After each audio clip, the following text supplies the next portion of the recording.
గత 2 రోజులుగా Palamuru university PG centre కొల్లాపూర్లో జరిగినటువంటి ఘటన రాష్ట్ర వ్యాప్తంగా సంచలనంగా మారింది. మానవతా విలువలు మంట కలిసే విధంగా, మనిషి అన్నవాడు చేసేటువంటి పనులు కాదు అనే చెప్పుకునే విధంగా కూడా ఈరోజు సిగ్గుచేటుతో తలదించుకునేలట వ్యవస్థ ఈరోజు నిర్మాణమైనటువంటి పరిస్థితి కనబడుతుంది. కొల్లాపూర్ పీజీ సెంటర్లో ఈ ఘటన ఒక్కసారిగా మనుషులను ఆలోచింపచేసేటువంటి పరిస్థితి ఏర్పడింది. విద్యాబుద్ధులు నేర్పి భారతీయ పౌరుడిగా తీర్చిదిద్దాల్సినటువంటి ఒక ప్రిన్సిపల్ ఇలాంటి కామ వాంఛలకు పాల్పడడంతో ఒక్కసారిగా విద్యార్థులు భయాందోళన బాట పట్టారు. ఈ యొక్క ప్రిన్సిపల్ కామ వాంఛ అరాచకాల నుంచి బయటపడ్డటువంటి వ్యక్తి రాము ప్రస్తుతం ఆర్టీవీ ముందున్నారు. రాముతో మాట్లాడి మరిన్ని విషయాలు తెలుసుకునేటువంటి ప్రయత్నం చేద్దాం. రాము, అసలు ఈ యొక్క ఘటనతోటి ఒక్కసారిగా రాష్ట్ర వ్యాప్తంగా అటు జిల్లా వ్యాప్తంగా కూడా చర్చనీయాంశంగా మారింది. అసలు మీతో ఆ యొక్క ప్రిన్సిపల్ తోటి ఎప్పుడు సంబంధాలు ఏర్పడ్డాయి? ఎప్పటి నుంచి మీతో పరిచయం ఏర్పడింది? ఏం జరిగింది అసలు? సార్, పరిచయం ఇది థర్డ్ టైం సార్. నేను స్టడీ ఇక్కడ చేస్తున్నప్పటి నుంచి, అంటే 1 year బ్యాక్ నుంచి వెళ్ళి ఇటువంటి సంబంధాలు ఏర్పడ్డాయి సార్. ఇది థర్డ్ టైం.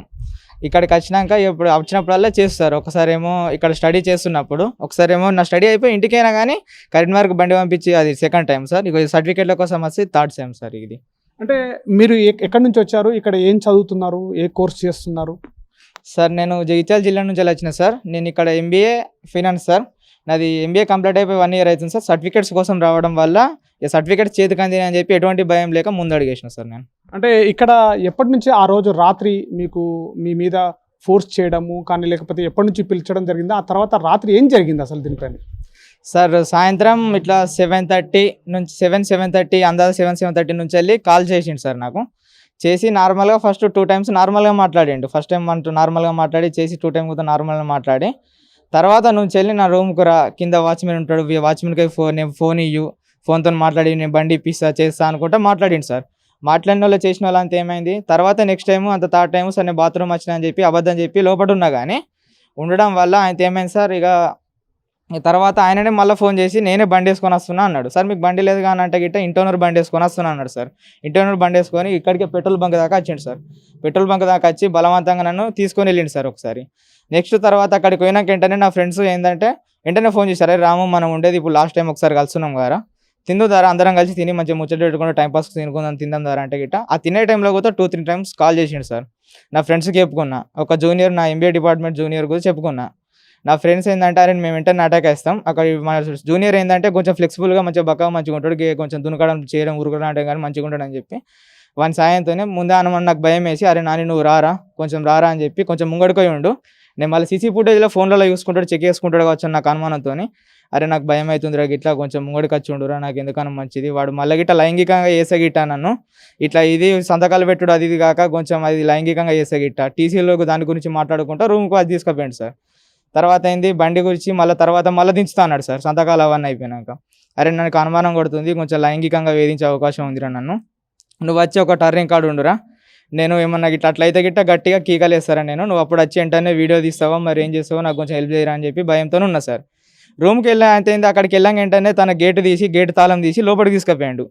లోపలికి రూమ్లోకి తీసుకుపోయి ఒక 2 minutes మాట్లాడిన తర్వాత లైట్ ఆఫ్ చేసిండు. ఇట్లా మీది కాస్తుండు, ఇలా అడవాలని చేసినట్టు ఈ రూములు టచ్ చేయడం కానీ, కింద మర్మం కానీ టచ్ చేయించుకోవడం కానీ నా చేతులతో ఇటువంటివి చేసిండు. నాకు ఇక కోపం వస్తుంది, అరే నేను మగపిల్లని గిట్లెందుకు నేను అదవుతుంది. ఇప్పటికంటే సర్టిఫికేట్లు చాలా చేతులు ఉన్నట్లు భయపడ్డా చేసినా కానీ నా సర్టిఫికేట్ నా చేతికి రానొచ్చే. నా ఫ్రెండ్స్ కూడా కొంచెం హెల్ప్ చేస్తాను, ముంగడికి అడిగేసారు చేసిరు అని చెప్పి అయితే ఏం చేసిన వాడిని ఫస్ట్ వెనకకెళ్ళి చేయమన్నట్టు, వీడు కొంచెం ఆలోచన ఎట్లా దొరికియాలి అని చెప్పి ఆలోచనతో ఉండాలని చెప్పి వెనకకెళ్ళి చేయమంటే వాడిని బొత్త పెద్దగా ఉండు, నా బొత్త పెద్దగా ఉండు, ఇట్లా టచ్ కాలేకపోయింది అన్నట్టు, వెనకతో వానికి చేసుడు కాలేకపోయింది. తర్వాత ఇది ఐస్ క్రీమ్ చికెన్ చేయాలని ఒకసారి ఎప్పుడే తిన్నా సార్, నాతో కాదు సార్ కొంచెం అద్దు సార్ ప్లీజ్ సార్ నేను మొగపోరండి సార్, మీరు బెదిరించి చేసేడు అంటే గిట్ట ఒక దెబ్బేసిండు, ఒక 2 దెబ్బలు వేసిండు. తర్వాత మళ్ళీ ఏ సాయంత్రం ఏంది ఇది పాయింట్, నాకు ఇది నోట్లో పెట్టుకొని వీంది కొరుకుతే గిట్ట బ్లడ్తోని ఎటు మసన పట్టకుండా ఒరుతాడు. నేను గట్టిగా కీకలేసి నా ఫ్రెండ్ కానీ వీళ్ళచ్చు మంచిగా దొరకట్టుకోవచ్చు అని చెప్పి అయితే ఏం చేసిన నోట్లో పెట్టుకోవడంతోనే వెంటనే గట్టి కొరికిన వాడు 2-3 సార్లు వెనకకి ఎక్కినా కానీ నేను విడిచిపెట్టలేను ఇక. అప్పుడు బ్లడ్ కొంచెం ఏదో కారుతుందన్న మూమెంట్లో నేను అప్పుడు విడిచిపెట్టి వాడిని దొరకబట్టుకొని పట్టుకున్నా. నా స్నేహితుడు సత్య అనేది తొందర ఉరికొచ్చి వాడిని బాత్రూంలో జక్కుంటాను పోయినా కానీ నా సత్య వీడియో తీయకు నీకు ఏమైనా ఇస్తా చేస్తాను అటువంటి ముచ్చట్లు మాట్లాడుకుంటా లోపల కొరికినా కానీ నేను వాడిని దొరకబట్టుకుంటా చేరిన. నా సత్య నా ఫ్రెండ్ వీడియో తీసి నాకు చాలా హెల్ప్ చేసింది. ఇప్పుడు మీడియా మిత్రులు పోలీసులు కూడా నాకు చాలా హెల్ప్ చేస్తారు సార్. Thank you sir. అంటే ప్రధానంగా అక్కడ మీరు ఇక్కడ 2-3 ఇయర్స్ నుంచి ఇక్కడే ఉంటున్నారు. తర్వాత గతంలో కూడా ఇలాంటి మీ పైన చేసినప్పుడు ఎందుకు బయటికి రాలేకపోయారు, ఎందుకు చెప్పుకోలేకపోయారు ఈ పరిస్థితి నుంచి? సార్ గతంలో చెప్పుకోపోవడానికి సార్ నా ఇక్కడనే సెల్ఫ్ సెంటర్ సార్. ఎగ్జామ్స్ రాయంగా నాకు ఏమైనా ఇబ్బంది చేస్తాడని భయం అయ్యి, ప్లస్ మళ్ళీ ఇక్కడ మన సర్టిఫికేట్స్ వీని దగ్గరనే ఉంటాయి. ఇవ్వక మళ్ళీ ఏమన్నా మంచిగా మార్కులు దెబ్బతీయడం కానీ ఇట్లా ఇక్కడ రాసినాక పేపర్లు ఇక్కడికి వెళ్ళి అటు పంపించాలి. మొత్తానికి ఫెయిల్ ఆబ్సెంట్ అని రాసినా కానీ చెప్పలేం అని భయంతో మళ్ళీ ఎగ్జామ్స్ పేపర్ ఇక్కడ ఇటని చింపి పారేసినా కానీ నాకు భయం అవుడు, అదొకటి అడ్డమైంది. ప్లస్ ఇంకోటి సార్ నేను సెకండ్ ఇయర్ నుంచి వెళ్ళి మా సీనియర్స్ అందరం మెస్ నడిపించుకున్నాం అన్నట్టు సార్. అంటే జూనియర్స్ కూడా వచ్చిర్రు సార్. జూనియర్స్ కూడా వచ్చిర్రు అందరం కలిసి చేసుకున్నాం. కాకపోతే మా సీనియర్లు ఏంటంటే ఒక 2 మెంబర్స్ సామాన్ తేమడం, నేను 1 టన్నుల నాటి చేసినాం సార్ మా డబ్బులతో వేసుకొని. ఆయనతో చేసిన వాళ్ళు ఆయనతో ఏమైంది సార్ ఇట్లా ఇటువంటి దంట మెస్ బిల్లులో కొంచెం నా మీద వేస్తాను ఇట్లా మెమోల గురించి భయమై నేను ఎవరికి చెప్పుకోలేకపోయినా సార్. అంటే ఆ యొక్క ప్రిన్సిపల్ మీ మీదనే ఎందుకు ప్రత్యేకంగా రామును సెలెక్ట్ చేసుకోవడము, మీ మీదనే ఇట్లాంటి తన యొక్క కోరికలు తీర్చుకోవాలని బలవంతం చేయడానికి ఏమైనా బలమైన కారణాలు ఏమైనా ఉన్నాయా మీ గతంలో? సార్ అటువంటి బలమైన కారణం లేవు సార్. వాడు మగోడే నేను మగోడే, వాని ఎటువంటి బుద్ధి అనేది తెలియదు. వానికైతే మ్యారేజ్ కాలేదు సార్. ఇక్కడ నేను పని చేస్తుండగా ఒకసారి ఏంటంటే సార్ మమ్మల్ని నేను ఒకసారి బాగా తాగి రూమ్ కాడికి పోయినాక బాగా తాగిండు సార్. బాగా తాగినాక ఆయన ఏంటంటే ఇట్లా సార్ నేను కొంచెం ఇక ఎట్లా కనిపించిందేమో తెలియదు సార్. వాడికి మ్యారేజ్ కాలేదు కాబట్టి ఏజ్ పర్సన్ కాబట్టి బాగా తాగినాక అప్పటి నుంచి వెళ్ళి సార్ నాకు ఆ ముచ్చట్లు చెప్పుకుంటా నన్ను ఈ విధంగా భయపెట్టి అది చేసిండు సార్. అంటే ప్రిన్సిపల్ మిమ్మల్ని లోపరచుకోవడానికి ఏమైనా మీ మీద ఆరోపణలు చేయడం కానీ ఏమైనా జరిగినాయా ఇంత ముందుకు ఈ యొక్క సెంటర్లో కానీ? ఆరోపణలు చేయడం లాంటివి ఏం చేయలేడు కానీ సార్ నాకు ఇటువంటి ముచ్చట్లు చెప్పుకుంటా ఏది మెస్ బిల్లుల ముచ్చట్లను మెమోలో ఇట్లా సర్టిఫికేట్ల ముచ్చట్లు చెప్పుకుంటూ నన్ను భయపెట్టుకుంటా అది చేసిండు సార్. అంటే ఏం చెప్పాడు ఆ యొక్క మెస్ బిల్లుల గురించి, ఏం చెప్పాడు, తర్వాత మీ సర్టిఫికేట్ల గురించి ఏం చెప్పాడు? అసలు ప్రిన్సిపల్ మిమ్మల్ని లోపరచడానికి ఏమైనా ఏంటి రీజన్స్? సార్ మెస్ బిల్లులు అంటే గిట్ట సార్ ఇప్పుడు ఈ మెస్ బిల్లుల మీద నా సైన్లే ఉంటాయి సార్. కావాలంటే చూడండి లోపల చూస్తే గిట్ట మెస్ బిల్లులు నా సైన్ ఉంటుంది కదా సార్. నేనే చూసుకున్నా అని చెప్పి అది మళ్ళీ ఏమన్నా ఇప్పుడు సపోజ్ ₹1,00,000 బిల్లులు దాంట్లో ఒక 20-30,000 కానీ నువ్వు నీ మీద చేసుకున్నావు, ఒక 50,000 ఖర్చు అయినా ఇంకా 50,000 నువ్వే జేబులో పెట్టుకొని పోయాను అన్నట్టు అటువంటి ముచ్చట్లు లాంటివి చెప్పడం వల్ల నాకు అది అయిపోయింది సార్. ఈ ఘటన జరిగిన తర్వాత మీరు తదుపరి ఏం చేశారు? పోలీసు కంప్లైంట్ ఇచ్చారని ఇప్పటికే తెలుస్తుంది. అటు పోలీసుల నుంచి మీకు ఎలాంటి సహకారం అందుతుంది? తర్వాత ఇటు జిల్లా అధికారులు అంటే ఈ సంబంధించినటువంటి యూనివర్సిటీకి సంబంధించినటువంటి అధికారుల నుంచి మీకు ఎలాంటి సపోర్ట్ దొరుకుతుంది? ఏమైనా దొరికిందా? ఇప్పటికి ఎవరైనా మిమ్మల్ని కాంటాక్ట్ అయ్యారా, చెప్పారా ఏమన్నా? సార్ పోలీసులు అయితే గిట్ట సార్ నాకు నువ్వు రాని నాని బయటకు తెల్లకు, వాడు పేరున్నాడు కదా, వాడు కనిపిస్తలేడు, మళ్ళీ ఏమైనా నీ మీద అటాక్ చేసినా చెప్పలేము కాబట్టి నువ్వు ఈయన స్టేషన్లో పడుకోనని సెక్యూరిటీ పరంగా అని చెప్పి స్టేషన్లో పడుకోబెట్టారు. మా కాలేజు పరంగా యూనివర్సిటీ పరంగా రిజిస్టర్ గేట్ లాంటి వాళ్ళు వచ్చారు సార్. నేను ఇక్కడ కాలేజీకి వచ్చారు, నేను ఆ టైంలో హాస్పిటల్లో ట్రీట్మెంట్ కోసం ఇట్లా టెస్ట్ల కోసం ఉన్నా సార్.